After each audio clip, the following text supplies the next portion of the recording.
All right, folks, let's talk OCP, why open hardware is winning AI infrastructure. In October this year, 2025, Meta stood up at the Open Compute Project Global Summit and made a statement. Open hardware is the future of AI data center infrastructure, and they backed it up with real announcements. New network fabrics, new rack standards, new partnerships, all open source. And if you're building AI infrastructure, it would behoove you to understand what Meta is doing with OCP. Let me make it clear, it's not just about Meta. It's about the entire industry moving toward open, standardized hardware. That's going to change what's available, what it costs, and how data centers are built. Back in 2011, Meta co-founded the Open Compute Project with a simple idea. Open source the designs for data center hardware, servers, racks, switches, storage, everything. Why? Because proprietary hardware from traditional vendors like Cisco, Dell, HPE were designed for general purpose enterprise data center use cases, not for hyperscale data centers. Meta wanted hardware that was optimized for their workloads. And honestly, it's hard for any network company to build for a client like Meta due to their size and scale. So Meta wanted hardware that was optimized and more efficient and more scalable for them. And they also wanted something more cost efficient, cheaper. So they designed their own hardware and open sourced the designs through OCP. And it worked. OCP has grown into a massive industry collaboration. Hundreds of companies, thousands of engineers, all contributing to open hardware designs that anyone can use. And now with AI driving massive infrastructure buildouts, OCP is more important than ever. So here's what Meta announced at this year's 2025 OCP Summit. First, they unveiled the next generation of network fabrics for their AI training clusters. Two new architectures, DSF and NSF. Second, they introduced Minipack3N, a new 51 terabyte Ethernet switch based on NVIDIA's Spectrum-4 ASICs. And I'm just calling out the major headline. I'm going to dive into each one a little bit more in a bit. Third, they launched the Ethernet for Scale-Up Networking. This is an initiative within OCP. This is a collaboration between Meta, AMD, ARM, Broadcom, and a bunch of other vendors. And fourth, they introduced the Open Rack Wide form factor. This is a new open source data rack standard designed specifically for AI. So let's get into the first major announcement, DSF and NSF. DSF is dual stage disaggregated scheduled fabric, and NSF is non-scheduled fabric. DSF is a VOQ, or virtual output queuing based system, which is designed to eliminate head of line blocking, a problem where one slow packet at the front of a queue can delay others behind it, even if they're destined for different output ports. Basically, in VOQ systems, each input port has separate queues for every output port. Packets destined for different output ports are stored independently so they can be transmitted as soon as their target output becomes available.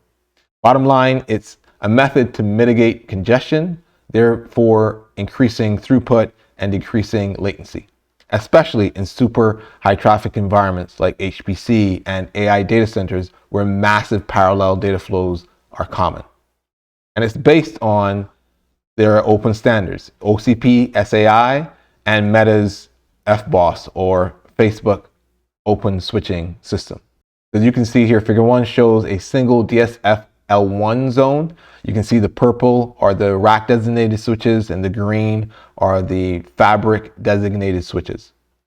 Now note, 18 racks in SU01 and another 18 racks in SU07. So this is pretty sizable. And now in figure 2 shows a single DSF L2 zone, which includes 4 of the L1 zones. So now in yellow, you have the spine designated switches. Now this single DSF L2 zone supports up to 18,432 GPUs in a single cluster. That's enough to build AI clusters that spanned entire data center buildings. And what you see here in figure 3 is a layer 3 super spine connecting 5 L2 zones, approximately 92,000 GPUs. So this is like across a campus of data center buildings filled with racks of GPUs. This is what's being built out now by many hyperscalers, and they're even going to be larger. Okay, still in the first announcement, NSF, non-scheduled fabric, is based entirely on shallow buffer Ethernet switches. No deep buffers, no complex scheduling, just adaptive routing and effective load balancing. And it's designed to support gigawatt scale AI clusters like Meta's Prometheus. Okay, the second big announcement was the Minipack3N, a new 51 terabyte Ethernet switch based on NVIDIA's Spectrum-4 ASIC. This is significant because Meta is now using NVIDIA silicon for networking, not just for GPUs. And they're running it on FBOSS, their open source network OS. This demonstrates a critical principle. Open software can run on proprietary hardware. You don't need vendor-specific operating systems. You can use best-in-class silicon from NVIDIA or another company while maintaining control of the software stack. Third, they launched the Ethernet for Scale-Up Networking, or ESUN.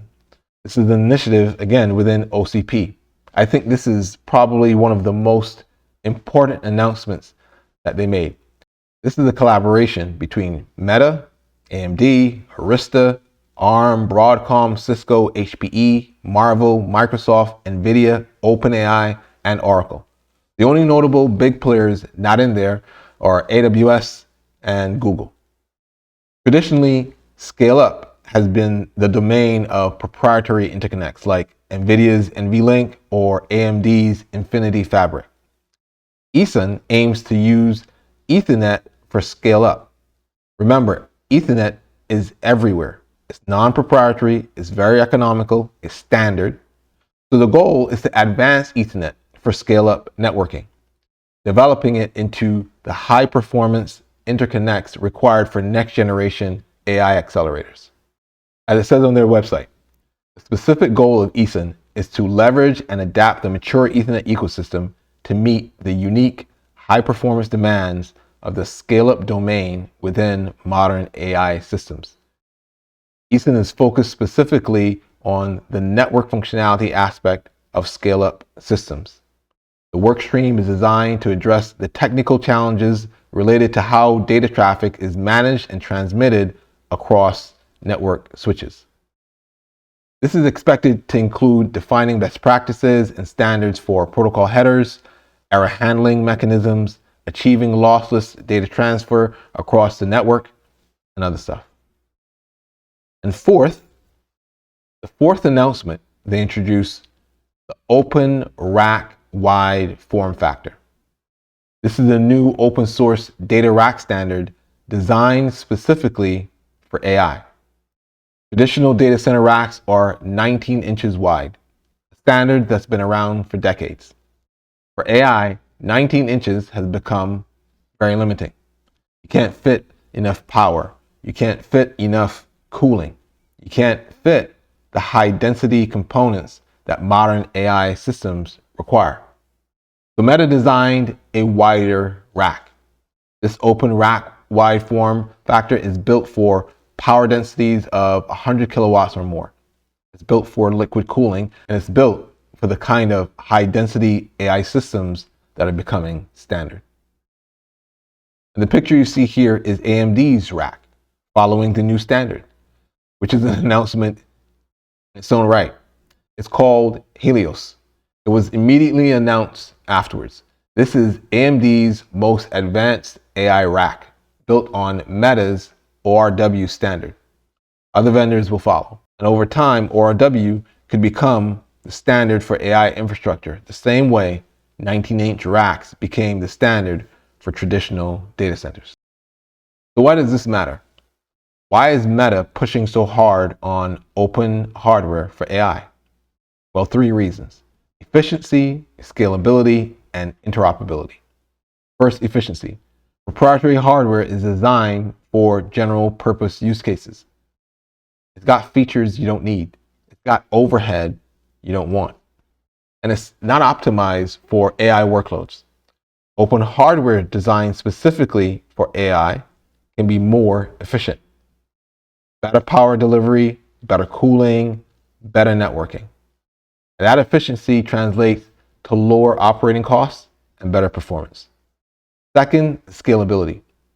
When you're building data centers at meta scale, so think in the range of tens or hundreds of thousands of servers, petawatts of power.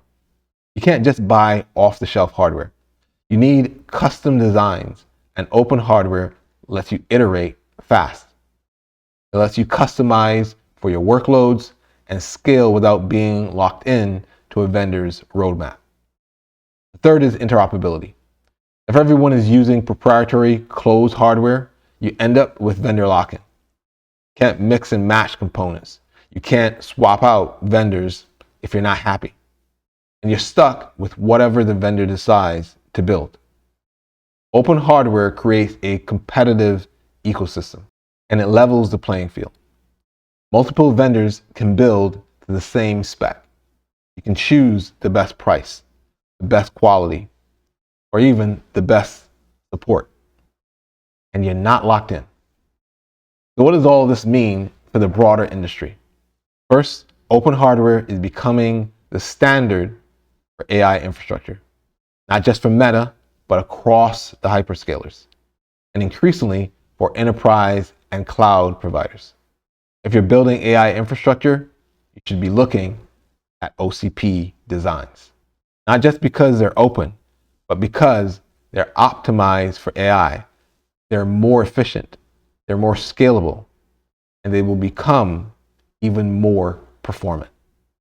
Plus, they're backed by the companies that are building the largest AI systems in the world. Second, the vendor landscape is changing. Traditional vendors like Dell, HPE, and Cisco are still relevant. I mean, they're part of OCP too. They definitely did not want to get left behind. But they're competing with OCP-based vendors like ESUN, Quanta, and Acton.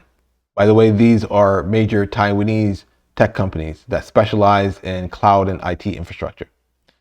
And these and other OCP vendors are often cheaper and more flexible. So if you're used to buying everything from Cisco or Dell or HPE, you need to expand your vendor list. Look at OCP vendors. Look at what they can offer and compare. Third, more standards are emerging. Today I talked about ORW for racks, ESUN for networking. These are becoming the de facto standards for AI infrastructure. And if you're building to these standards, you're naturally future-proofing your infrastructure. So what should you do? Check out OCP designs. Don't just default to proprietary hardware from traditional vendors. Meta's push on open hardware for AI is not just about Meta. It's about the entire industry. Okay, folks, that's it. Follow for more AI infrastructure media. And if you're looking to reach this audience, consider being a sponsor. I'm Vernon Neal Reed, and this is AI Infrastructure Media.